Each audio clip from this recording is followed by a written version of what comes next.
Welcome back to TV5 News at 9. It is time now for Education Matters. We are here with Dr. Craig Douglas. Thank you so much for joining us today, Dr. Douglas. Good morning. Good morning. Our favorite segment. Okay, so today we are celebrating Black History Month. We're highlighting some amazing scientists and inventors. Okay, tell us about these. Well, for this segment, I discovered a great website, Colette. It's called sciencebuddies.org. All one word, sciencebuddies.org. Long list of candidates for this segment. I'm going to highlight three to give viewers a sense of how rich and deep the list is. So here we go. I'm going to lead off with Dr. Mark Dean. Born in 1957, he is still very active as a doctorate from Stanford in electrical engineering, and he's a great inventor. Among his inventions, Colette, he invented the 1 gigahertz computer processing chip. And he was on the team that invented the first IBM personal computer back in 1981. To put this in context, I had a class in computer science when I was in college, and the computer we used occupied the entire floor of Pierce Hall at CMU. So the personal computer changed our lives forever. Yes, it did. The next set of 2 astronauts I'd like to hire were in the class of 1978. And in that class, there were 4 African Americans for the first time being trained to go into space, and 2 of them actually boarded and took flight. The first is Dr. Guy Bluford.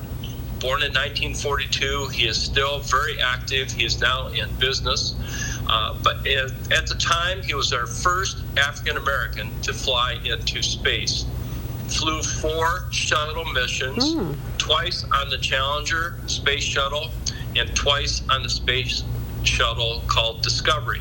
He logged 668 hours total in space.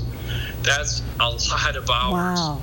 And his missions were full of activity, and among the accomplishments, he helped deploy satellites for the countries of India and Germany. He also had spacewalks and did many scientific experiments. Dr. Bluford has multiple degrees, including a doctorate from the Air Force Institute for Technology and also an MBA from the University of Houston at Clear Lake. And as I said, he's remained active in business since retiring from the Air Force in 1993. Next, may I highlight Ronald McNair. He is the second member of that class of 78 to go into space. He had multiple advanced degrees, including a doctorate in physics from MIT.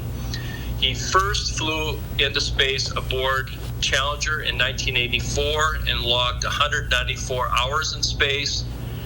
Then he was the mission specialist aboard the Challenger on that fateful flight in 1986 when unfortunately it exploded after launch and all 7 aboard perished. That included, of course, Dr. McNair and also Krista McAuliffe.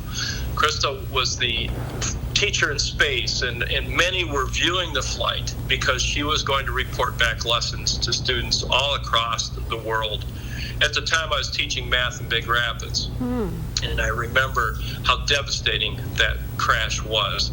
If you want to place this tragedy into context, I would urge viewers to Google President Reagan's address to the nation that he made that night. He was scheduled to do the State of the Union, but when the Challenger exploded and perished, he did a moving 4-minute speech, one of the best speeches ever given on television, in my opinion. They did this with courage. Yes. Last, may I highlight Dr. Patricia Bath. She was born in 1942, did pass away in 2019. She was an ophthalmologist. But beyond that, an inspiration. She was educated at Howard University in the College of Medicine, and she discovered and invented a new device and technique for cataract surgery using lasers. And I will share that my wife Joan has had this cataract surgery before. It's very efficient, non-invasive, and painless. big invention for people who need that kind of care. Wow. If you read about her life, that was her mission. Her mission was to prevent and treat eye disorders, and there are many examples of her work. I want to cite early in her career, she advocated for community-based eye care, and it's now termed community ophthalmology. It's very common today, but back in the late 60s and early 70s, it simply did not exist. And in areas of poverty, this was a real problem for people getting eye treatment. Well, today it's common practice worldwide. Her career accomplishments, she was on the faculty at UCLA and later chaired the department at the college, and later co-founded the American Institute for the Prevention of Blindness. Get this, Colette, after her retirement, she was on a humanitarian mission to North Africa, and she actually performed surgery on a woman who had been blind 30 years and restored her sight. Dr. Bath called that her ultimate reward for her career. Just simply remarkable.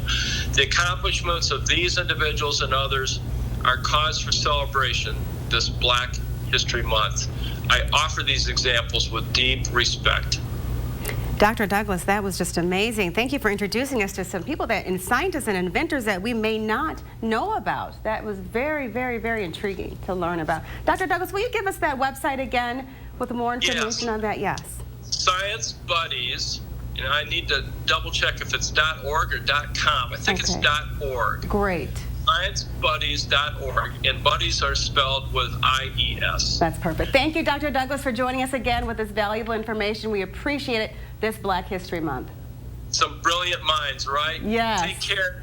Be well. We love it. You as well. Thank you, Dr. Douglas. For more information about today's topic, check out the school source page. That's on WNEM.com.